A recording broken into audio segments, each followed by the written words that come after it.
weekend of sport, which is being billed as the UK's largest festival of cycling. The 100-mile London to Surrey, starting at the Olympic Park and finishing on the Mall, is set to be among the highlights. But there are 2 full days of professional racing and amateur rides to come. Sarah Campbell is on the Mall for us now, bringing us all the latest. So what's happening now, Sarah?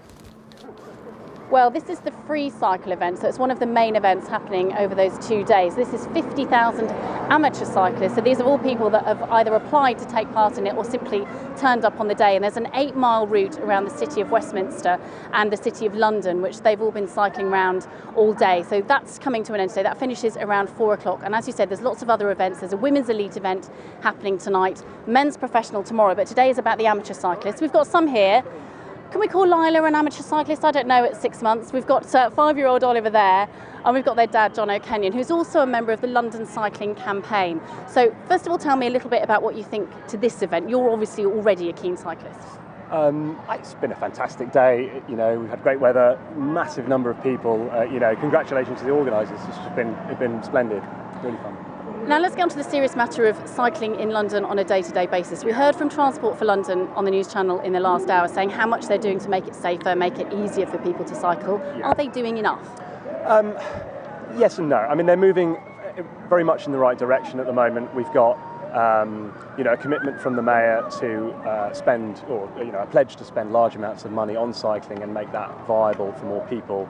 But really, it's not about just designing for commuting cyclists. It's about starting to change the culture within the UK and London so that we actually make it really, an active proposition for people to cycle, for kids, for parents, for the elderly, which we don't see at the moment. Because what you're saying is they are trying to promote it for commuters, but what's nice about this is that there are literally people of all ages. I've spoken to a 91-year-old great-grandmother today, and we've got really young kids, and that's what the problem is at the moment, is getting them out on the road. Yeah, absolutely. I mean, London is a very busy city, and nobody would kid themselves otherwise. But if we could actually encourage all the different boroughs to work together to really make this a possibility, we'd see actually we wouldn't need to spend these huge sums of money on very expensive projects like the London Underground and sort of heavy infrastructure projects, because cycling, as demonstrated on the continent, is fantastic value for money.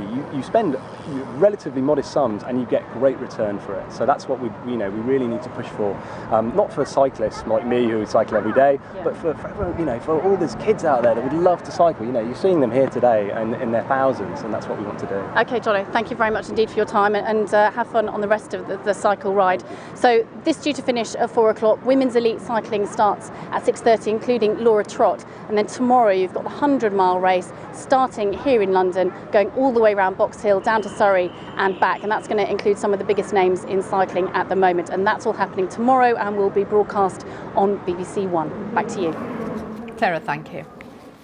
England